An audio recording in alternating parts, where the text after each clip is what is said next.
Hi! Hello! Welcome back to our channel. అందరూ ఎలా ఉన్నారో నాకు కామెంట్ బాక్స్‌లో కామెంట్ చేయండి. అందరూ బాగుండాలని కోరుకుంటున్నాను. ఈరోజు వచ్చేసి స్ప్రౌట్స్ ఏ విధంగా చేసుకోవాలో అండ్ గ్యాస్ట్రిక్ ఇష్యూస్ లేకుండా చిన్నపిల్లలు కూడా ఈజీగా తినేటట్టు, టేస్టీగా కూడా తినేటట్టుగా చేసుకుందాము. ముందుగా నేను నైట్ నానబెట్టుకున్నానండి. స్ప్రౌట్స్ చేసుకున్నాను వీటిని.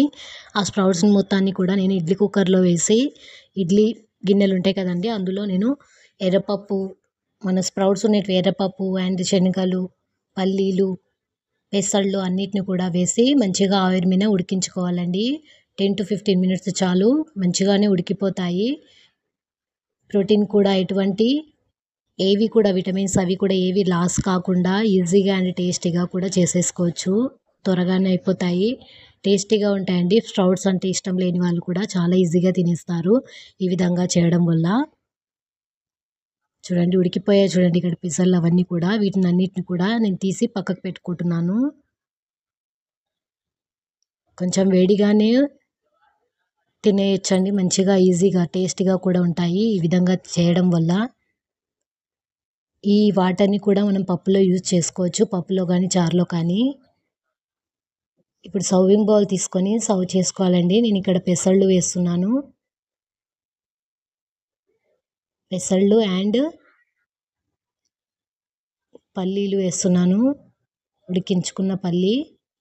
నేను పెసళ్ళతోటే భక్షాలు చేశానండి. ఒకసారి మన ఛానల్‌లో ఉంటుంది. ట్రై చేయండి. అండ్ చెనా కూడా వేస్తున్నాను. వీటినన్నిటిని కూడా వేసుకోవాలి. మనం ఉడికించుకున్నవన్నీ కూడా స్టీమ్ మీద చేసుకున్నవన్నీ కూడా ఇందులో వేసుకోవాలి. అండ్ ఎర్రపప్పు కూడా ఉంది కదండీ! దాల్ మోటా అంటారు కదా! వాటిని కూడా వేసుకుంటున్నాను. మసూర్ దాల్.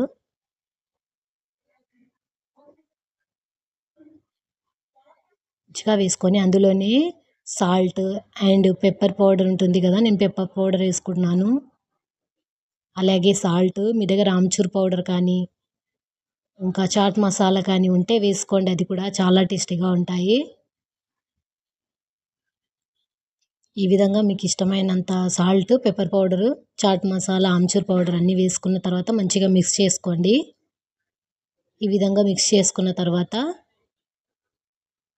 అందులోనే చిన్నగా తరుగుకున్న ఉల్లిపాయ ముక్కలు, మీరు కావాలనుకుంటే టమాటా ముక్కలు కూడా చిన్నగా తరుగుకొని వేసుకోవచ్చు. అండ్ అందులోనే క్యారెట్ తురుము కూడా వేసుకోవచ్చు. నేను ఇక్కడ చిన్నగా తరిగినవి వేసుకుంటున్నాను. అండ్ అందులోనే ఉడికించుకున్న బంగాళాదుంపని తురిమి వేసుకుంటున్నానండి. అది కూడా మీకు ఇష్టమైతే వేసుకోండి, లేకుంటే లేదు.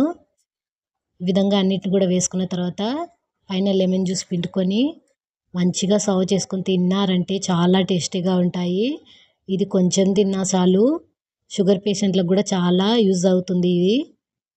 ఒకసారి ట్రై చేసి కామెంట్ చేయండి. ప్లీజ్ సబ్స్క్రైబ్ చేయండి.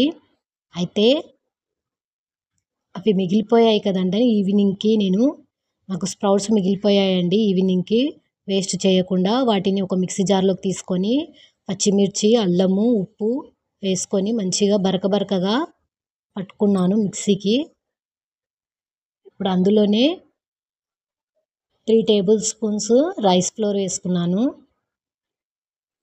అందులోనే కారం పొడి, కరివేపాకు తరుగు, ఉల్లిపాయ తరుగు చిన్నగా తరుగుకున్నవి అన్నీ కూడా మీ దగ్గర ఏవుంటే అవన్నీ వేసుకున్న తర్వాత ఇలా ఆయిల్ పెట్టుకోవాలండి. ఆయిల్ వేడైన తర్వాత వాటిపైన డీప్ ఫ్రై లేకుండా ఈ విధంగా చేస్తున్నాను నేను. మీకు ఇష్టమైతే చేసుకోండి ఈ విధంగా. లేదంటే కొంచెం ఆయిల్ వేసి అటు ఇటు తిప్పుకుంటూ కాల్చొచ్చు. ఒక్కసారి ట్రై చేసి కామెంట్ చేయండి. ప్లీజ్ సబ్స్క్రైబ్ చేయండి, లైక్ చేయండి, షేర్ చేయండి. థ్యాంక్